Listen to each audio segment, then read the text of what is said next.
Call 2, 3 people.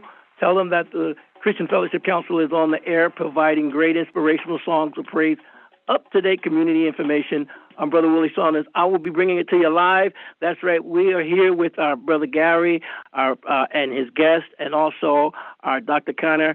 And we just want you to call somebody. Let them know that we're on the air, so we can make this as known as we want everybody to join in with us and just hear what we're doing and what we're saying. This is a great program for you, and every week you will be able to hear. Get better. Every week you. I'm sorry, I'm just pushing buttons here, but every week you're going to hear something that's going to help further the initiative that we're pushing to really help our community. So we just want you to say, I say our community, but I'm going to go on and say the communities. We're going to help in our neighborhoods, in the country, around the country. So just keep it locked. Don't you dare touch that dial. I usually come on in with a prayer and a couple of commercials. Today I'm just going to say a quick prayer, and we're going to turn it right over to our Brother Gary. So we just ask God to help us in these trying times. We ask him to cover us, each one of us, under his blood, keep us safe, keep us from all hurt and danger, all evil. And we just ask him to heal the land, for he said, if my people who are called by my name humble themselves and pray and seek my face, then turn from their wicked ways, then I will hear from heaven and will forgive their sins and heal the land. So I just want him to heal our land. We need our land healed right now. A lot of people are hurting.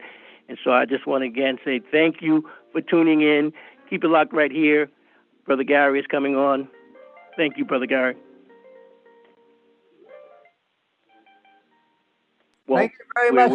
We have an exciting day today. My goodness, we have a number of different guests. But first of all, with Willie in New York City at the station, we can take phone calls. So during the next hour, we want you to call 212-219-9695, 212-219-9695. You'll be able to talk to me. You'll be able to talk to Willie. You'll be able to talk to Dr. Khanna, and you'll be able to talk to our guest, Tillman. Yes, hold on. Benny Tillman is, let me tell you about him.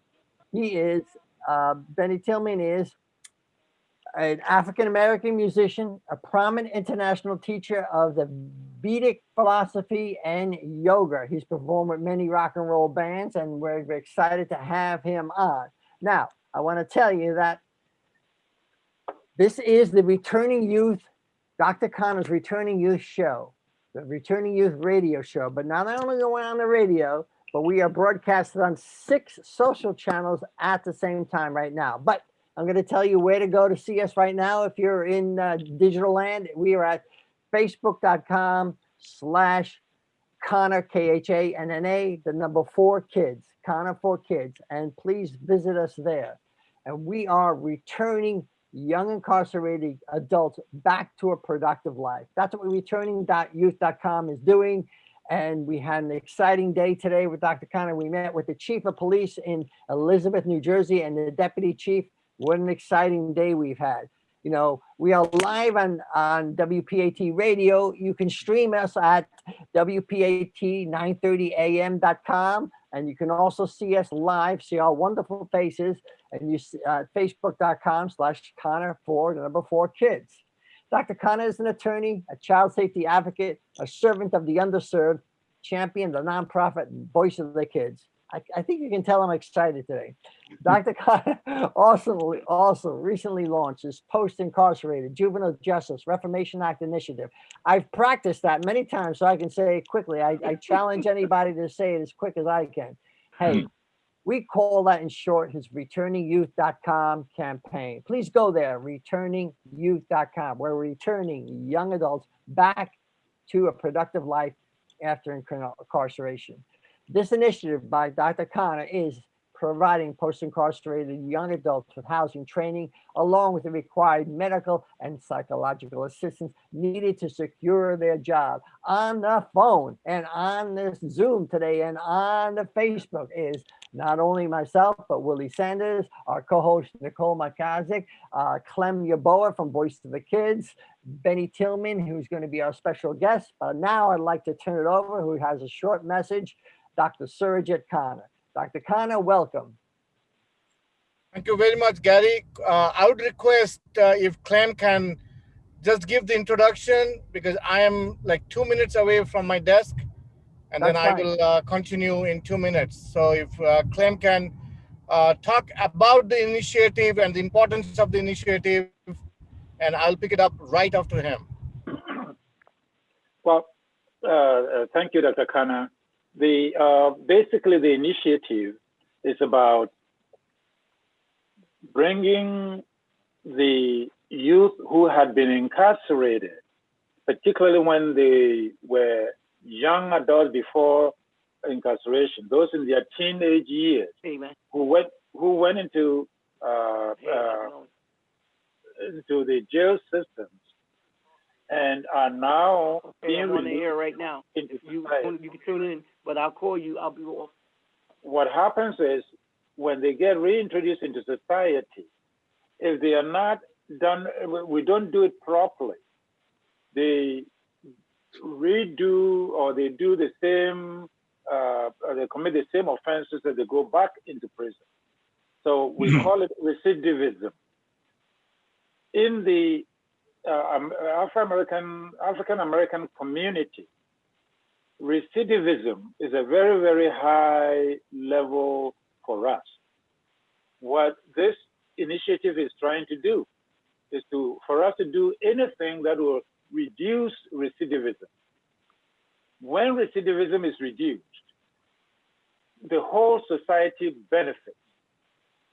Black on black crime goes down, white on black crime goes down, black on white crime goes down.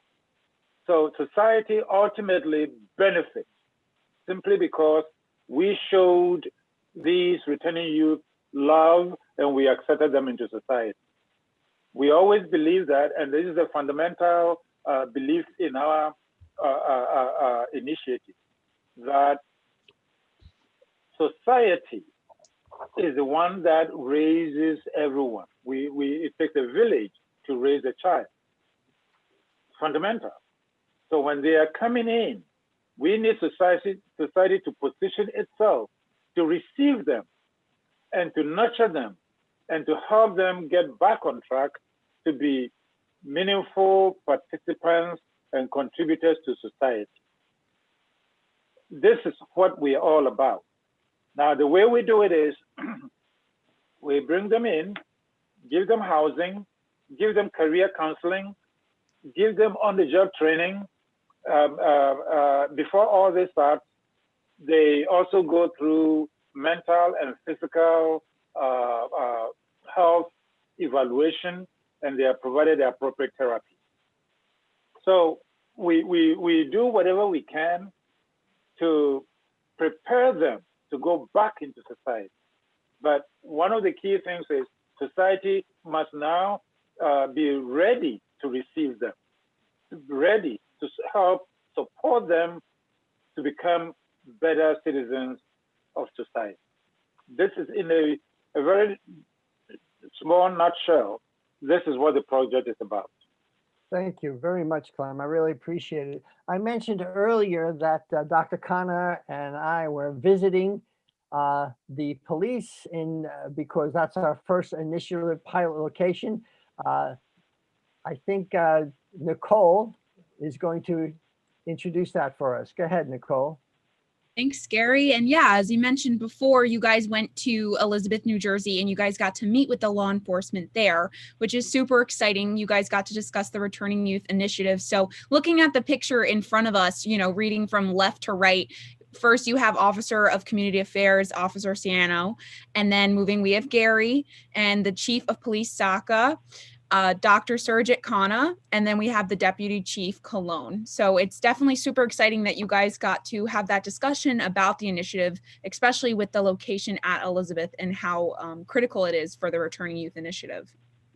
Thank you so much, Nicole. I think Dr. Khanna is with us. I'd like to welcome him. He's back. Are you there, Dr. Khanna? I am here. Thank you for very joining. much.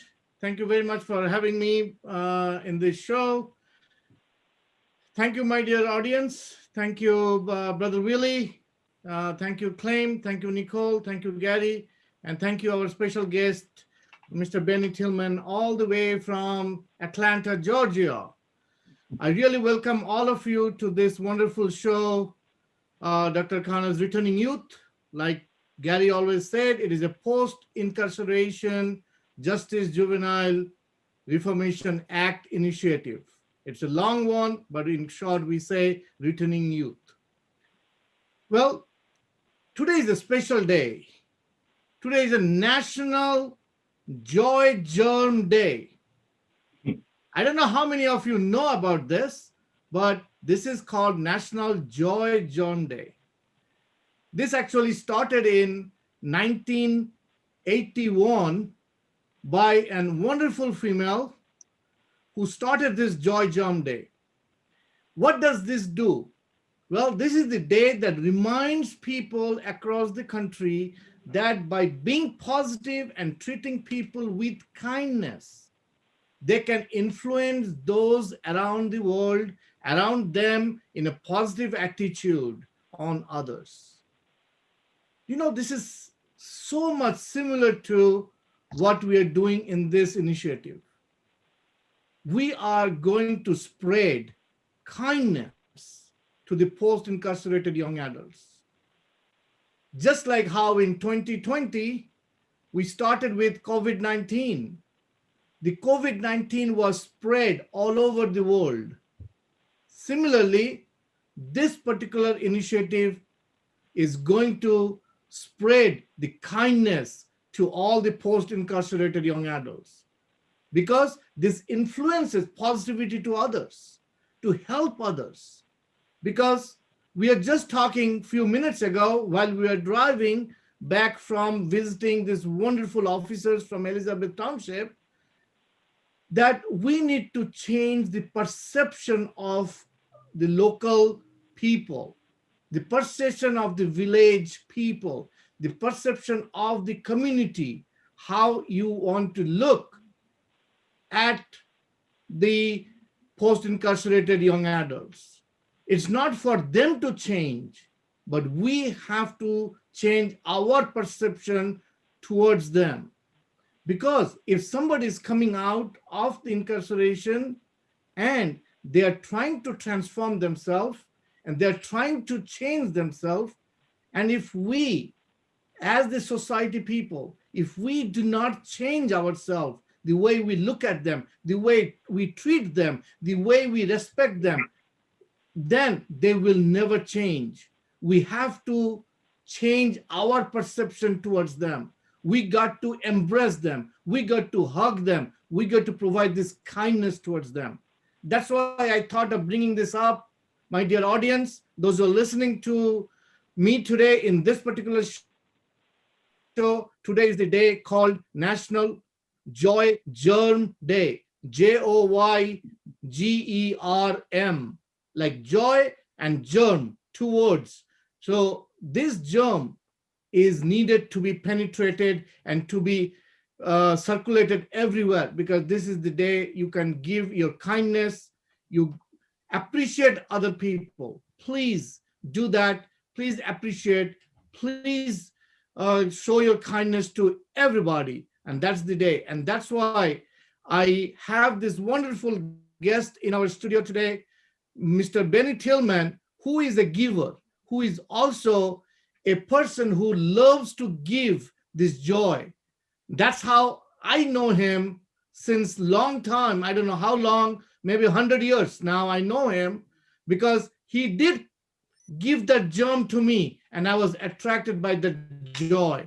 And I brought him on this show only because I want this germ of joy to be given to all this 30, 40 million audience, those who are listening to this radio station today. And please give that.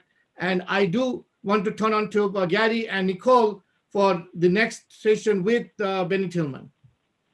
Thank you very much. I appreciate it, Dr. Khanna. I want to introduce Benny Tillman, and he is on your website. You can go see him, and if you go to his website, drsurajitkhana.com, and look under the events, we have some information. Benny Tillman is an African-American musician, a prominent international teacher of the Vedic philosophy and yoga. I bet he can stretch better than I can. He started performing with rock and roll bands in the late 1960s as one of the only African-American musicians in this genre of music. In the mid-60s, as an R&B drummer for local Atlanta soul bands, he performed in all the local clubs. After taking up the practice of yoga, Mr. Tillman co-founded a contemporary mantra rock band named the Murari Band, releasing several cassettes, albums, CDs around 1972. He came in contact with the Vedic philosophy and culture, and he was trained as a leader to help the Black community, which is we're very interested in talking. And the instruction has consistently inspired him to expose his great culture and philosophy to urban communities in regard to universal love. He is currently still performing with the Murari Band and local festivals, including the nationally known Shantlanta Festival. He's also working on the project with Benny Dada Tillman, well known as a hip hop producer, and he's the grandson of Antonio Goodtime Tillman. I'd like to welcome you, Benny Tillman and Dr. Khanna. Benny, welcome. Thank you. Thank you very much, Gary. Why don't you give us a little bit more of a background in addition to what I said? Maybe. Well, you said it so perfectly. I don't know if I can follow up with that introduction. I don't know who the guy you were talking about, but let's talk about him. I think I wanted to immediately talk about what Dr. Khanna just spoke about, which is the joy germ, you said? That's correct. Joy germ. National Joy Germ Day. Yeah, because I had something in mind I was going to share later, but I'll share it now. And it falls right in line with what you're talking about, the perception that people have of each other, which is the cause of all the misunderstandings and the suffering that we're going through. But there's a story I heard years ago. It's called The Rabbi's Gift. Rabbi meaning like a Jewish person, priest. And in short, the story tells about some priest who had a church that was falling into disrepair. Congregation started leaving. There were about 5 of them with a senior member. But there was a Jewish rabbi that stayed on their property who used to come there to meditate. So the head priest was requested to go and ask the Jewish rabbi, can he help us figure out what's going on? So he went to the Jewish rabbi and we talked with him for some time just to exchange some spiritual ideas. Then he said, can you give us some advice what to do? And the rabbi said, well, I don't know if I can tell you very much, but I can tell you one thing. One amongst you is the Messiah. Messiah. So the priest went back to the other members and said, well, did you find out something from the rabbi? And he said, well, we talked for a while. And then he said at the end that one amongst us is the Messiah. And then they all were shocked. And Brother John said, well, it really can't be me because I know who I am. It must be Brother Paul. Brother Paul said, definitely can't be me because I have all these faults. It must be Brother Edward or whatever. So they went through that whole cycle. But what happened in the midst of that is they all started perceiving that one of them could be the Messiah. And they started treating each other with a higher level of respect. And guess what happened? People started coming back. Some young people joined the institution. Everything changed because they started treating each other with respect. In the spiritual tradition that I come from, which is, as Gary said, the Vedic tradition, some people call it Hindu, but I don't want to get into that. That's a major discussion. But Vedic is the culture, the philosophy and the culture. There's a word that is used. It's called namaste. And we fold our hands like this and we say namaste. But there's a church in South Georgia, in Macon, Georgia, African-American church, and it's called the Namaste Church. It's a Christian church. And I heard the pastor give a lecture and he explained what namaste meant. Namaste means the spirit in me offers respects to the spirit in you. And to take it one step deeper, in our philosophy, it teaches that God is within each person, along with the person. So why should we respect each other? Because God is there. I ask this question a lot of times to young people. Why, when you go to a church, you change your habits and your activities? You don't go smoke drugs there. You don't curse. You don't. Why? Oh, God is there. But what if God is within everyone? Why should you not respect everyone? So that really helps. So that's the perspective I come from, trying to give people a higher sense of who they are, a higher sense of who the other person is, and then building those coalitions from that to expand out and try to help other people. As far as my background, I come from the government projects of south of Atlanta, grew up there, 50s and 60s, did music and all the, like you said, all the clubs and local places. But what I was really inspired by was the quote unquote hippie generation, where the idea was peace and love coming together, because I was so frustrated with racism and hatred and misunderstanding.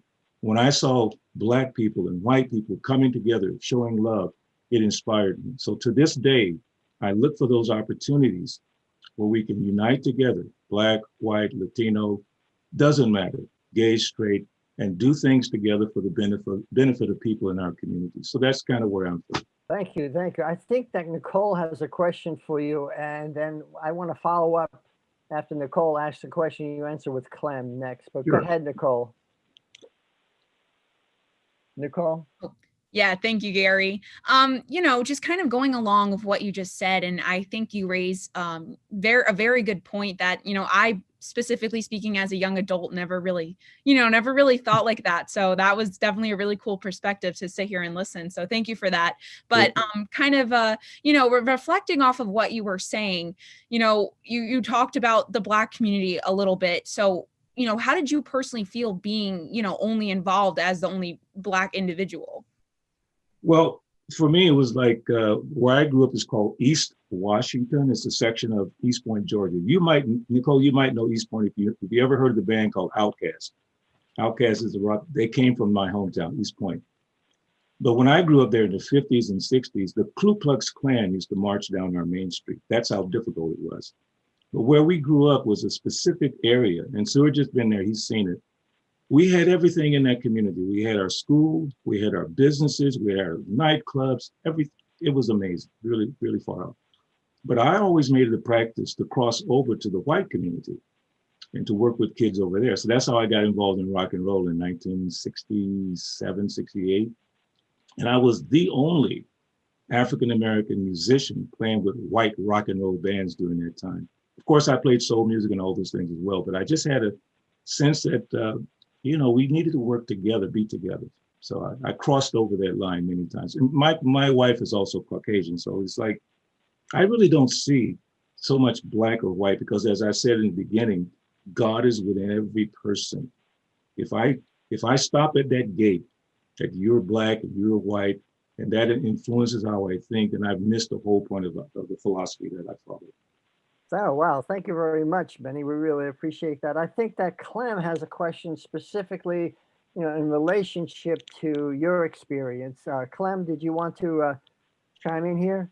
You're on mute if you know. Thank you. Go ahead. So, Benny, looking at what we are doing, bringing this young adults back into society, how can the experiences you have, how can we leverage that to help us do this? Clem, and Surajit knows this about me. I've worked in several different organizations. The one that I'm president of now is called the Vedic Friends Association. And it's an international group. We have scholars from all over the world. But in my previous work, I worked with an interfaith group for 15 years. I was the chairman. And then alongside that, I was a co-founder of a group called the East Washington Association of Positive Males. That's a lot of words. But this group was formed specifically to work with young men, and specifically young men that were involved in gangs in my old neighborhood. So we went there and we convinced the United Way to make a grant. I think it was $19,000, $20,000. And it was based on creating jobs. Now this relates to what you're asking me. We set that group up to create jobs for young people, because we met with those young people and everyone had written them off. They're gangbangers, they're not going to do anything. They did all the crossing out each other's names and all that. But we had faith in those young people. First thing we did was listen to them. We found out what they needed, what they wanted. We asked them, so listen, how much money would you be happy making working after school in 1 week? And I ask people this question all the time. The answer surprised me.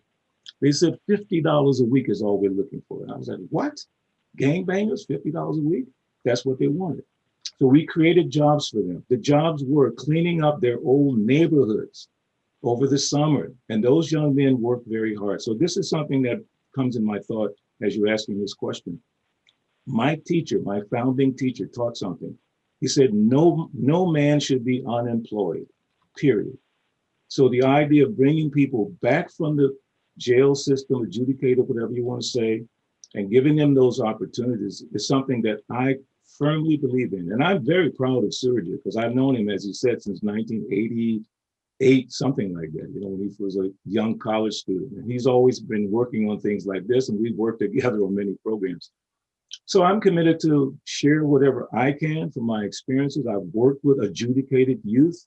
I've worked with young gang members, bringing in the so-called Vedic philosophy, which a lot of people call Hindu philosophy. I don't say that, but I look at the practical application of that philosophy and translating that for young people to help them understand how to have a better life.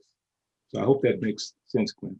No, that does make a lot of sense. We appreciate that, Yes. and we want to relate that to our initiative. Willie has a comment. He's in the station. But if you're listening to us, call us at 212-219-9695. You want to talk to Benny Tillman, Dr. Khanna, 212-219-9695. Go ahead, Willie.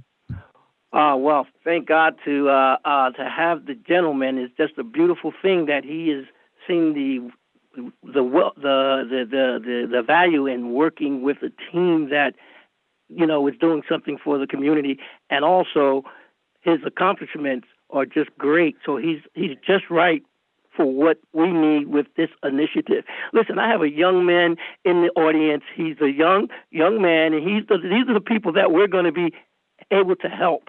And I just wanted him to say something, and I want to ask him how he feel about the youth coming out, and we're providing a home for them when they come out and everything. My brother, would you just give your name and tell them a little bit about yourself? Hi, my name is James Smalls. What's up, James? I'm from Harlem, New York. Hey, James. Hey, everybody. How everybody doing? Peace. Hi, James. Tell us a little bit about yourself, James. Well, actually, I grew up in Newark, New Jersey. If anyone know about that background, it's like a very rough place, Yeah. So I grew up with my grandmother, and basically I graduated high school. Like I definitely did, but I was a little knucklehead coming up, definitely for sure. Did you have anybody to take your hand to kind of lead you in the streets and say, "Listen, come out. This is what could be good for you," or did you just do it on your own? I always was a leader. That was one thing. That's what got me here in this place right now, to even be able to have this conversation, because I always made the decision for myself. Like I was kind of like tempted by it, like temptation does it. Like I did like understand the value of temptation, like just knowing that you can be tempted by things, but yes, like once I became older, I just became more like, you know what I mean? Like just more conscious of the things that I do. What impressed you in the streets more, the new cars, stolen cars, the drug life, or did you subscribe to any of that while you were coming up a little younger? I think it was more about I think I did see a lot of fast cars and things like that, because that definitely happens in the neighborhood. I really don't want to be speaking on stuff like that. No, I'm not putting you on the spot. But anyway, the initiative that we are putting forth right now, this is a home for coming out, for young men and women that are coming out of prison, to be able to have a home, for a place for them to go, right, to help them with a job, to help them with a career, and to help them with their life, period. Right. So what do you think about, if you had somebody, or do you think for the people that are coming out, the young people, right, there will just be a help for them? Yeah, most definitely. Like if it's any kind of program that's offering opportunity, because I know definitely coming from Newark, New Jersey, yes, there is no opportunity out there. My brother, I born and raised in New Jersey, Newark. So I know just for you to be sitting here is a miracle. Yes. I already know that. So, but you're saying the jobs, the initiative that we're putting out right now to help the returning youth home, to give them a hand up. It's definitely a super help. It's a big help, wonderful help. Thank you. God bless you. Yes, Thank most you. definitely. Take care. Thank you. God bless you, my brother. Has he ever been to Elizabeth? What do you think about Elizabeth, New Jersey? Elizabeth, New Jersey. Well, Elizabeth, they kind of rough. It's no different than Newark. They right across. They like literally 5 minutes away from each other, you know. So it's the same things going on. Yeah, we met the chief of police. He told us to say hello to you. Okay. Yeah. Tell him I said what's up. You're not right, Gary. Oh man, he's funny. God bless you, my brother. Yo, God bless y'all too, man. Thank you for having me on here. Thank you very much, James. Hey, listen, you're going to be a part of us. Yeah, most So definitely. Don't you get lost. We Most thank definitely. you. God bless you. Dr. Khanna. Brother Willie, thank you very much for bringing James from the studio. This is wonderful. Yes. And I want to tell Brother Willie, James, you said that you grew up as a knucklehead. Well, you are none different than me. I was a knucklehead too at your age. Okay? Yeah, I mean, just coming up in the streets of New Jersey, you know, it's just a lot of different things. It's lack of opportunity. So it's like these are the certain things that set up in our different demographics, you know, like it's liquor store every corner, Chinese, you know. So it's like this is the environment, this is the setup for us, like, you know what I mean. So it's like paying attention to all those things. Like I just realized that my headphones are all right. Let me ask you something, James. What do you do right now? Right now, currently I do high-end security. So I work in places like Gucci, Fendi, things like that. Like I do high-end security. Like that's the only thing I'm doing right now. Okay. But so you still live in same Newark? No, I live in Harlem right now. That's my current. You live in Harlem. Okay. Yes. So if we offer some opportunity, and if we offer you an opportunity to pass on this opportunity to other people, do you think it would be helpful to all these post-incarcerated young adults coming out of jail? Yes, most definitely. That's definitely the line of work that I've always been wanting to get into. I actually want to start my own little non-for-profit, so that actually like involves like with things like that, you know, like and you know I can like, you know, a lot of people like create things, but you know I'm the constituent of it, you know what I mean? Like so it's like I'm the one who's been directly affected by it, so people are always going to gravitate towards me before anybody else, you know what I mean? So like I can get in that. Thank you very much, James, for chiming in here. I would like, you know what? That's the reason why I have this wonderful guest in our studio, Benny Tillman, who is also from one of those neighborhoods, what you talk about, New York, East Point, right, which is close to Atlanta, and in Atlanta, that's also. Benny, would you chime in a little bit how you can reciprocate when you were trying to give the opportunity to all your fellows in East Point? Well, I want to share something. Can you say it again, please? No, he's asking me if I can relate my background, which is similar to yours. But I want to talk to you a little bit, James. Is that okay? Yeah, I'm listening. I'm here. Yeah, because my son is he's a hip hop producer. He worked with T.I., he worked with Young Jock, he worked with a lot of those guys. And my grandson, when I'm looking at you, I see my grandson, Antonio, because that jacket you're wearing is exactly what I bought him for his birthday last year. So wow. Like, did you get that from Boo Man? From who? Boo Man. No, I got this from Jan Sports. Well, it looks exactly like the one I bought. The reason I want to talk to you is that my son and myself and my daughter-in-law and my grandson are working on a project, which I'm going to talk to Surajit about eventually. It's called the Green Light Project. And the whole idea is to create an industry for young people like you in the music industry. My granddaughter worked for Tyler Perry with his studios. She worked with Jermaine Dupri with his studios. So she does movie and video production. My son does music production. My grandson does music production. So we want to create this environment for young people like you and also people coming out of the jail system to utilize their talents to create an industry apart from the record industry out there. There's billions of dollars. And there's tons of talented people like you. So do you think something like that would be embraced by the youth in Brooklyn? My daughter-in-law's from Chicago, from South Side of Chicago, so we got it all covered. Yes, definitely. Brooklyn has a lot of, they're going crazy with the music right now. So, you know, that's definitely something that would be definitely effective. If you guys want to create something like that, I definitely think it would be effective for those communities out there. So the main Thank idea is you very much, it's Benny, just like for bringing returning that the up. youth, creating jobs. That's the idea, Surajit, to create different. No, thank you very much, Benny, for bringing this up, because I was going to kind of tell you that I want the audience to hear today that because you are a musician and past few weeks, we've been inviting, some musicians in the studio on Fridays.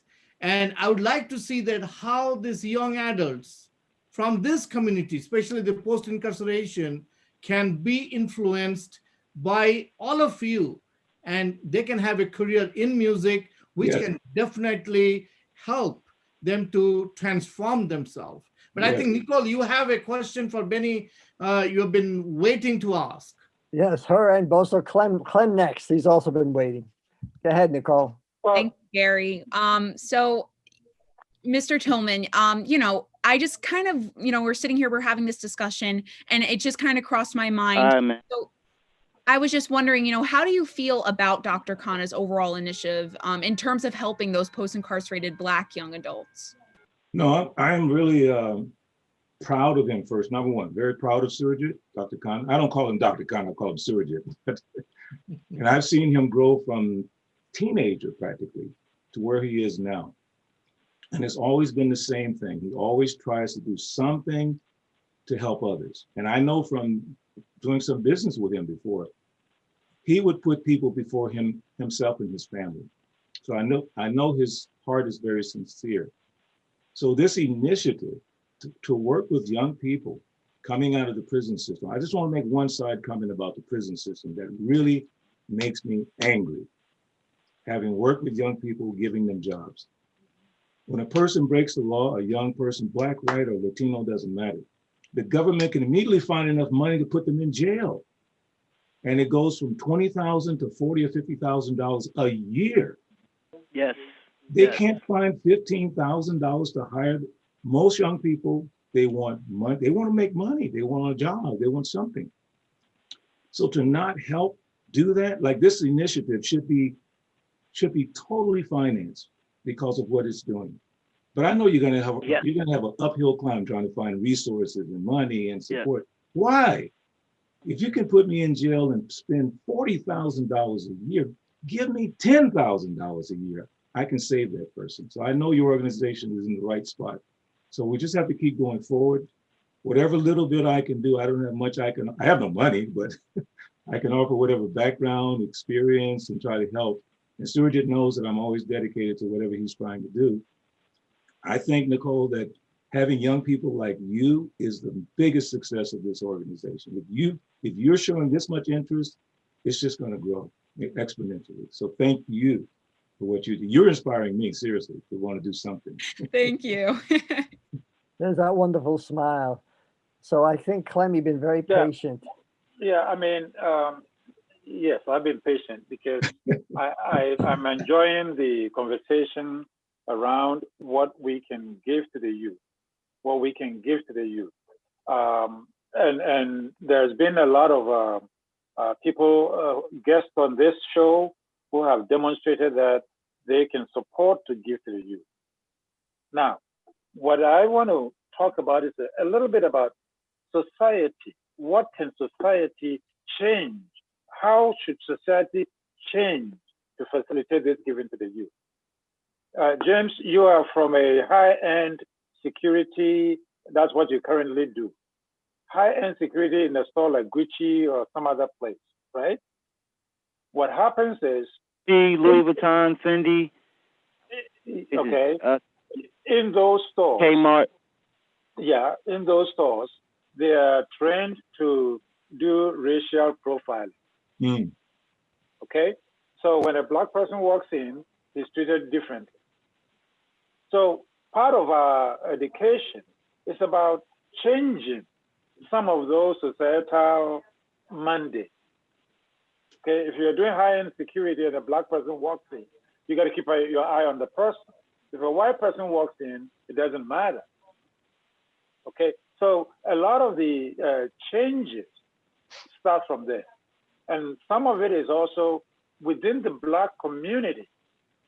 We need ourselves to change. Okay? For me, as an African, I have knowledge of some things that create problems within our community. For example, I don't know how many of you have heard of the Boko Haram in Nigeria. Yes. They abducted young women and older women, and they use these women as sex slaves in their, in their civil uprising, whatever that was. When the women managed to escape and they came back into society, society rejected them. Their own society rejected them because there was a stigma of having been used as a sex slave on them. Okay, the person was taken without their consent, they were abused, they managed to escape, they come back into society, and society rejects them. See, that is the experiential point that I'm coming from. So our society has now got to learn how to forgive, how to accept, how to go back into love. And it doesn't. And this is for me, the starting point is from our own community. The Black community has to come to the point of not labeling, not putting a stigma, but embracing, and then encouraging the white society to embrace. That's what is the formidable task ahead of us. We have to get to that point, and we need to tap into what the religious organizations can do, what the schools can do, what all organized society can do, so that we can achieve this success. For me, it is a very personal blow when I see, when I hear, when I read that we reject our own people and we put a stigma on them for whatever reason. It may have been their fault, it may not have been their fault. But they were victims, and they become double victims, and they become triple victims because society encourages victimization. So I want to see what we can do to break that yoke that society puts on victims. That's my contribution. Very nice. Wow.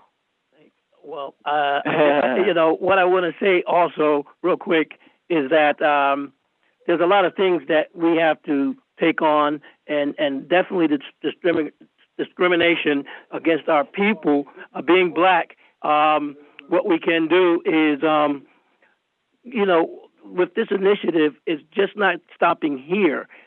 As you say, they spend $40,000 on the youth and put them in jail, but it all comes from systemic racism. That's to keep the system going, and it's in their interest to keep the system going so a lot of them can propel themselves by their homes, their boats, and things off the backs. It's another form of slavery. But what the good part about this initiative is, it's not just helping them when they come out to someplace to stay. It's helping them to change their lives. And yes. I think we got to go a little bit further than this also. I think we got to change the prisons.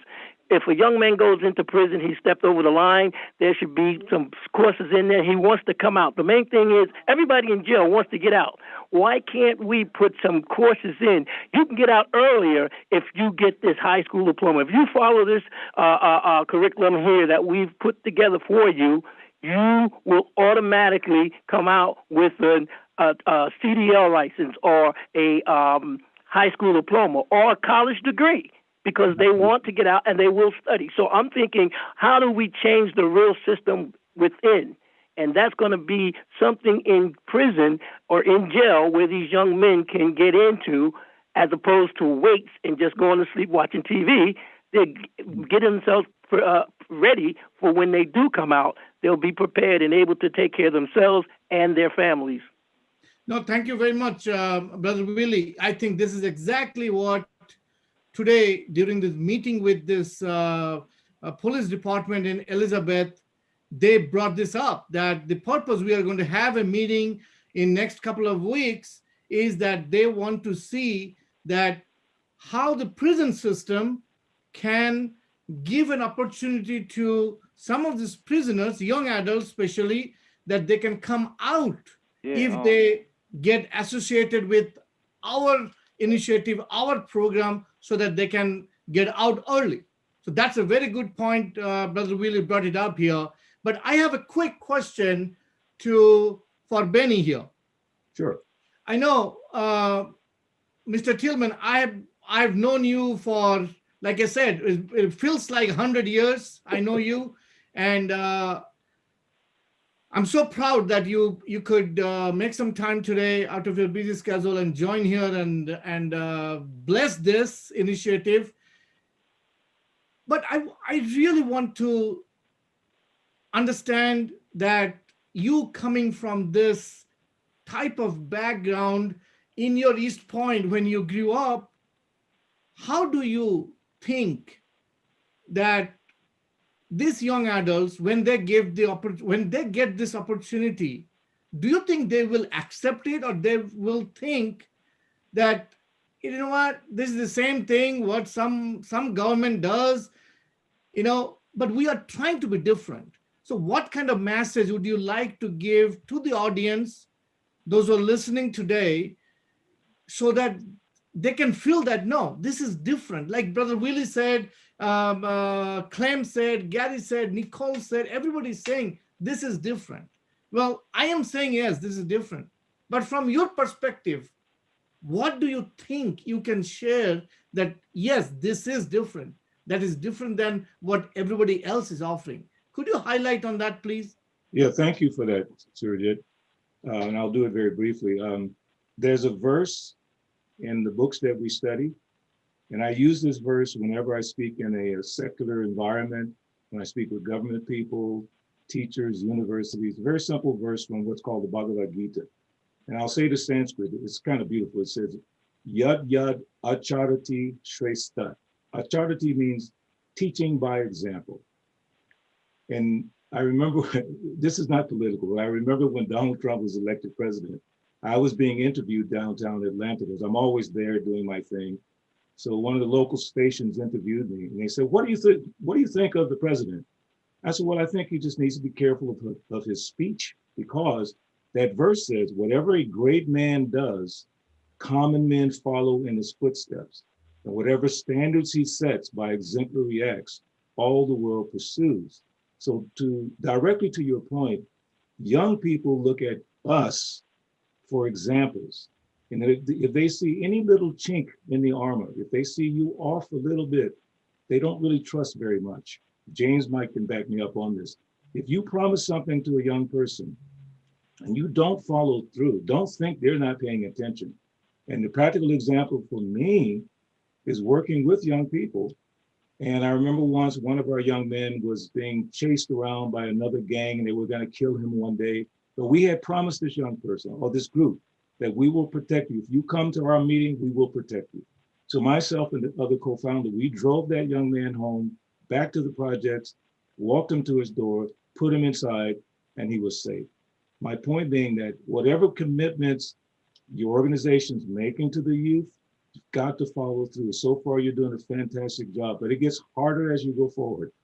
So my encouragement is that just continue doing what you're doing. Don't bite off too much.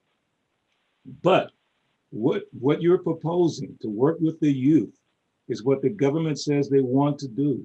It's just a question of putting it together yourselves, going to the right persons. And a quick example, when I did a program, same program in East Point, we designed the program, had never done it before. We took it to United Way, convinced them that we can do this. And they gave us $20,000 just like that. And they said, we don't know why we're giving you this money, but we don't have a better program than you.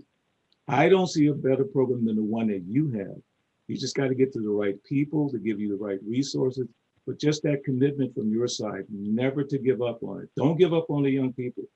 They are just looking for good examples. If you set the example, I can practically guarantee they're willing to follow. Not every person, but for the most part. Thank you very much for this wonderful message. Yeah, I just wanted to add something. And when you gave the analogy, Benny, when you gave the analogy of the people around us watching what we do and, you know, walking in our footsteps. Well, in our program, one of the key elements is peer counseling. Yes. So what we're going to be doing is bringing people who've had past experience in incarceration, who come out and are doing, you know, relatively well, to come and counsel these new young ones who are coming out. The point is, young people don't usually like to listen to older people. They like to listen to their own peers. So we want to bring in peer counselors to help hold their hand. Secondly, I just also want to clarify something about this program. There's been a lot of government-funded programs, and the government pays for transitional housing, halfway housing, or you know, stuff like that. Well, we don't look at our program as a halfway house. Mm-hmm. The halfway house is more or less an extension of the jail system. There's rules you have to, you know, every day you have to report, you have to do this, you have to do that. You know, this program is more about holding the person's hand, guiding the person, showing them a way forward, rather than saying, no, you can't jump here, you can't jump there, you can't. This program is about you can, and this is the way to do it. Thank you very much, Clem. So we just have to make that differentiation. We're not a halfway house. We are a place where they come to a home. We call it it's a home.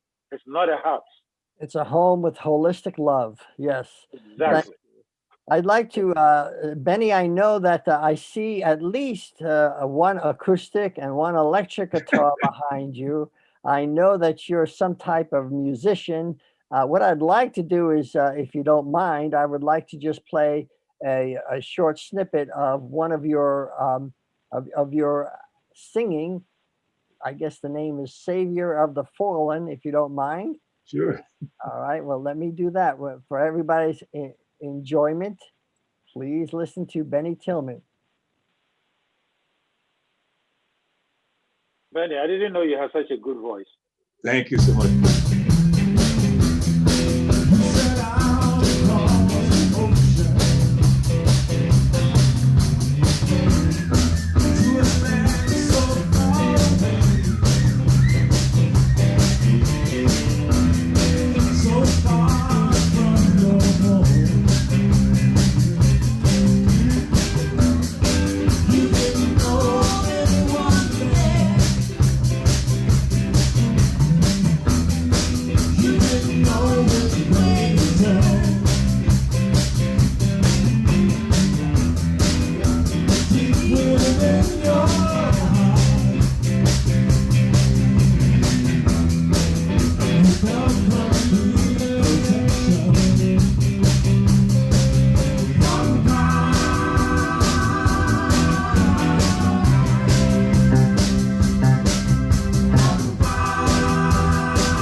Thank you. Thank you very much, you. Benny, for this wonderful. I was always, was intrigued with this music, the way the savior of the fallen, and it is very nice message for. But my dear audience, please, please, Benny is not an ordinary person. He is the person who really enlivens all the fallens because he does wonderful in his music. The music, what he does is to penetrate the heart of all the young African Americans and young adults because that's the way to wake up. But Benny, I'm so happy, so grateful that you could give this message to all the young adults, especially in this show today. And Brother Willie, I think you bringing this James in the studio from Newark was Highlight. very nice. I love it, and thank you for bringing that up, Willie. And do you have any message, Brother Willie, for Benny? Because you will not get Benny that often. Wow, I'm glad to hear that he's in music because when I leave here, I'm on my way up to the Port Authority, and those young men the young man that you just met, I have quite a few of them. They meet at Port Authorities. We do music, we do bass, piano, and drums. They sing. We'll get some stuff over to you, and you can see some of the things because I try to film most of it, but it's beautiful. I think everything's going to work hand in hand. Well, we got about 2 minutes left. I know, and also, please also recognize Nicole. Nicole also comes from the musical theater, all this background. Nicole, could you please tell how you can reciprocate with Benny, and you can, just tell a little bit about your background, especially on the music and the theater. Yeah, so growing up, I did a lot of musical theater programs and I worked with a lot of directors from New York City. So I definitely have that love and appreciation for music. That was awesome watching you. You sounded great. You looked great up there. So thank you for playing that, Gary. But yeah, so I'm still Benny and the audience, I'm still trying to find that clip from Nicole one of these days, how she was playing with the musical thing, and I'm going to surprise all the audience and you, Nicole, one day. Don't worry, I'm spying on it. I stick more to the journalism side of things, more like the anchor desk instead of the stage now. But no, yeah, it's really great to see that and especially incorporate it with the work that you do and the work that this initiative does and the work that Willie does. So I think it's really cool just to share that love and appreciation for music and help towards a good cause. And you look like J-Lo. Thank you. I've never gotten that before, but yeah. Well, it's her hair today. Her hair is different every day. So we are on every Friday from 3 to 4 o'clock. Please contact us at contactk.com, contactk.com. And we are on the radio with Willie. We do a segment with him every Tuesday and Wednesday. And we're all over the place. We're excited about all the things we're doing. If you want to contact Dr. Khanna, it's 302-746-2311, 302-746-2311. Remember, we are the Post-Incarceration Juvenile Justice Reformation Act, returningyouth.com. Please join us at returningyouth.com. If you are a young person like James, like Nicole, and you want to be on the radio or streaming with us, please join us, contact us. We want to hear from you. I think we got about 15 seconds. Dr. Khanna, take us out. Thank you very much, Gary. Thank you very much, Benny, for joining us today. And thank you, Nicole, Claim, and Brother Willie, and James. But audience, please, if you would like to join us and help us, please do so. And we are open. We are going to take this initiative to all over the 50 states. And Brother Willie, thank you again for giving us the platform in the radio station for all this wonderful audience. Happy Friday. Stay safe and bless.